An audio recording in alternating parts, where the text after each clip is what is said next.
Moi, c'est Christelle Kamoa. Je suis la promotrice de la marque Kajia. Kajia, c'est une marque de maroquinerie qui met en valeur le pan tissé africain dans ses créations. Nous travaillons les étoffes dites africaines telles que le ndop, le bogolan, le baoulé, le kente. Bref, en fait, c'est un savant mélange de toutes les étoffes africaines qui se retrouvent chez nous.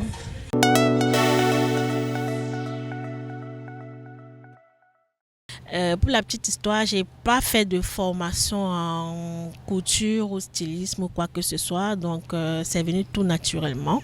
J'ai commencé par les espadrilles et après j'ai eu un fort besoin à valoriser tout ce qui est maroquinerie autour de la gente féminine.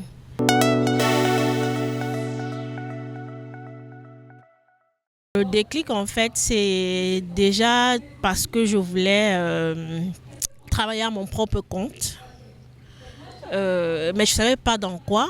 Maintenant, pourquoi j'ai fait ça? C'est parce qu'en fait, je trouvais qu'on était dans une... On parlait du Made in Africa et il y avait des marques qui valorisaient le wax.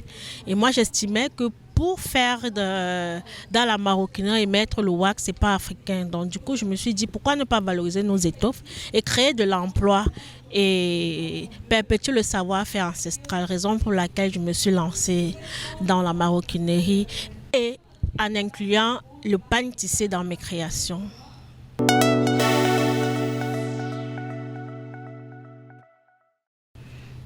Bon, moi je dirais que c'est encore... des choses sont faites, mais c'est encore... ça va doucement en fait. Je trouve que le Made in Africa ou encore le Made in Cameroun, c'est pas encore ça. Ce n'est que sur du papier. De façon concrète, ça va tout doucement. Il y a beaucoup de choses à faire.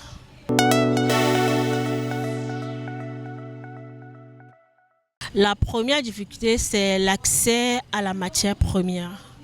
Parce que nous qui travaillons, nous qui faisons dans la maroquinerie, comme je disais, la fabrication de sacs, pour avoir des fermoirs de bonne qualité, j'ai un pincement au cœur quand je vous le dis. Nous sommes obligés d'importer en Italie pour offrir la bonne qualité, déjà ça. Les cuirs ne sont pas produits ici localement, du moins les tannages ne sont pas vraiment... Ça en fait, donc nous sommes obligés aussi d'importer le cuir de bonne qualité hors du pays et ça coûte cher, ce qui fait flamber les prix de nos articles.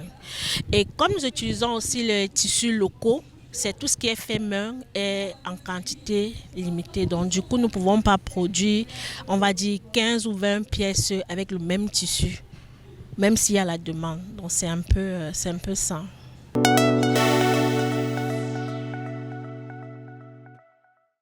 Bon, les grands moments de notre carrière, c'est, je vais dire quoi, peut-être quand on fait des foires et qu'après, au sorti des foires, on a des grosses commandes, on est content. Je pense que pour l'instant, c'est ça.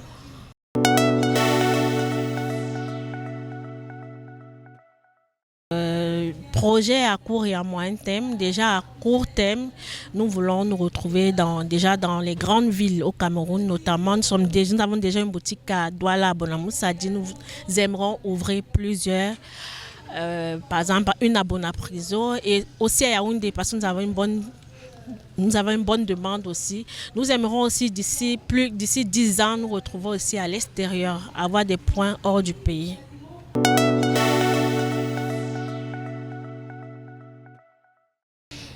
Bon, le principal message que je dirais, c'est que lorsqu'on va entreprendre, on doit avoir une vision, croire, se donner à fond, persévérer et mettre Dieu devant.